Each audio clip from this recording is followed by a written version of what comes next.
When you look at the history of comics, a lot of what ifs come to mind, and many of them over how copyrights were handled.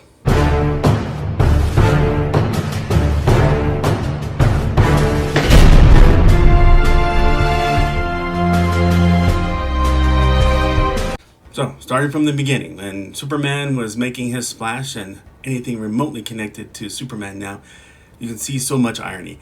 Creators Jerry Siegel and Joe Shuster went years in shopping Superman out to the then much preferred medium of newspaper strips, to no avail.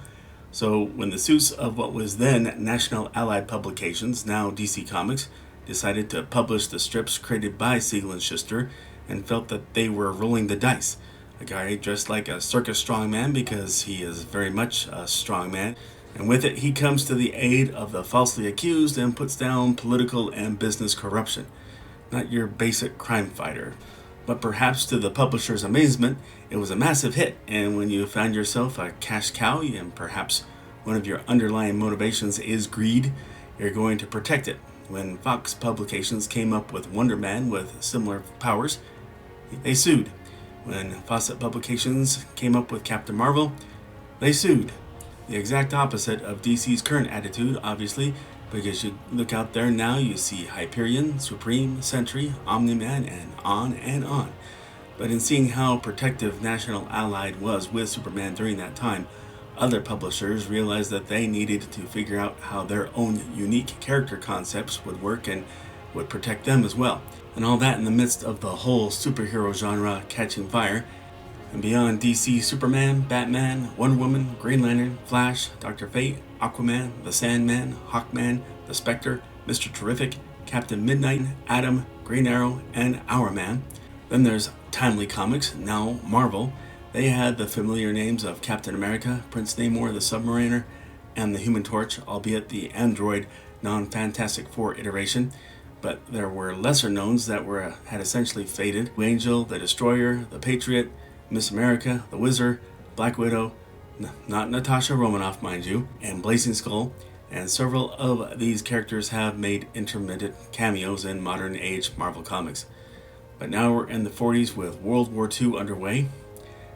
Now, other publishers got in on the game: Fawcett Publications, Captain Marvel, Nidor Comics, the Black Terror, the Fighting Yank, Doc Strange, Miss Mask, Pyroman, and the American Crusader, Lev Gleason Productions, Golden Age Daredevil, Silver Streak, Crime Buster, and Captain Battle. Fox Features, they gave us the first incarnation of Blue Beetle. They also was the Flame, Samson, and the Phantom Lady. I need a whole hour to list all the remaining publishers and their superheroes. Quite a few of them have been mentioned in my previous videos about superheroes in the public domain, which segues to what happened after World War II. Many of the superheroes were directly tied to that war, so what would become of them after that ended? Exactly. Timely's entire lineup of heroes were put on the shelf, and they shifted to other genres like monster tales and teen romance. DC superheroes, their ties to the war were only part of the war bond ad campaign, but overall were about fighting crime on the domestic front. But the overall shift in public interest for superheroes waned enough that it fleeced their roster down to Superman, Batman, and Wonder Woman, maybe some inclusion of others from time to time. Fawcett's Captain Marvel was still holding strong with the public, but DC essentially sued him out of existence in 1953. From there, by the end of the 50s, scores of publishers either canceled their superhero titles or folded entirely as a business. Over the years, some of the characters left behind got picked up by DC and Marvel. The rest, they're the reasons that I and many other YouTubers have made so many videos about superheroes in the public domain. They went for years being unclaimed, or the publishers went bankrupt with no buyers of their characters. Before those aforementioned character pickups, DC during the 50s tightened their grip on characters they own. In the case of Superman, they pushed back when creators Siegel and Shuster sued for royalties, won out in court, and fired them from their creative positions. But by now, both Superman and Batman have been passed down through so many editors, writers, and illustrators that they were firmly in place as corporate entities, and DC seemed to have more faith at that point in profits from merchandising than from storytelling, because yes, they got a little bland even for 1950 standards even more so after the forced censorship from the government crackdown resulting in the Comics Code Authority being established.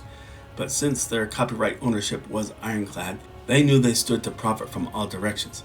Amid all that, the Silver Age began with a milestone where DC redesigned The Flash in 1956, then Green Lantern in 1957, while Superman, Batman, and Wonder Woman remain mainstays. But if those were Silver Age booms for DC, Marvel in the 60s, after graduating from the first name Timely and the second name Atlas, went Silver Age nuclear with their new characters of the Fantastic Four, the Hulk, Spider-Man, Thor, Iron Man, and Doctor Strange, nailing it with new ways of connecting to the mass public with characters having relatable backgrounds and struggles.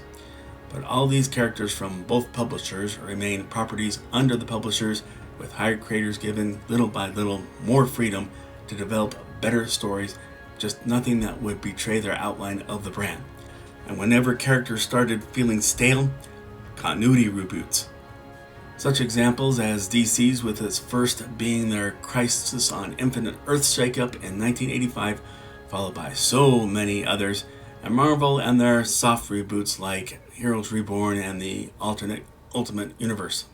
Now, make no mistake, if not for the copyright amendments passed in the 20th century, all superheroes created during the Golden and Silver Ages would have fallen into public domain by now.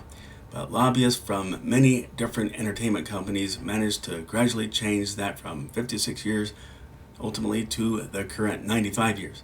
And seeing how none of them pushed any further back, most notably Disney, the first 3 years of Mickey Mouse cartoons and so many other recognizable intellectual properties fell into public domain as scheduled. And what automatically comes to mind is, with the loss of copyright, what would it be like if Superman fell into public domain according to 1938 copyright laws in 1994? This shortly after he had been killed by Doomsday only to resurrect him. Would DC have killed him off permanently?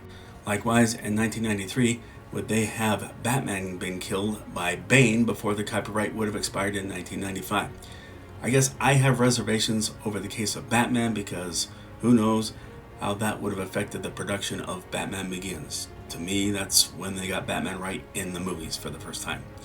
Fantastic Four would have fallen into public domain in 2017, Spider-Man in 2018, Iron Man in 2019. What then?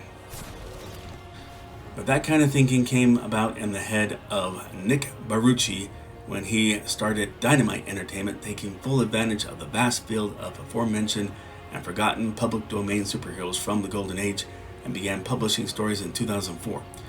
More recently, several characters who had been precursors to the superheroes who also fell into public domain, such as Zorro, the Phantom, Tarzan, and Buck Rogers, that are free for the picking, though creators are restricted to the iterations that existed in 1930 going back. I wouldn't wait to copy Disney's version of Tarzan from 1999. Fair or not, an intellectual property's ownership by a company lasts 95 years, or under ownership of an author, 70 years under ownership of the author's estate after the author's death. Now, I've seen publications of public domain superheroes done through self-publishing, and we can only imagine what will in the next decade when Superman and Batman hit that mark. We'll see, albeit in limited fashion, given how several of the more familiar aspects, such as Superman's flight, will have to wait a few more years after that. But when you look over the decades of copyright laws ironically putting up impenetrable barriers to so many superheroes, while leaving a massive pool of forgotten ones to the public domain, for the most part, that they've only recently been picked up, it's a matter of just speculation for now to see what becomes of all of that. But that's my insight on superheroes and copyright laws. Agree, disagree, or something I left out? Please let me know in the comment section. The link to order the Sledge comic miniseries is in the link below in both digital and paper formats. Give it a look. My Sledge number 4 project, we're 2 pages away from completion. So I'm excited to let you know about that when it's time. But let's all look for civility amid all the bad news out there about social and political strife. Well, let's not hate and find friends wherever we go. Any stranger we see, let's see as a potential friend. Everyone be safe and God bless.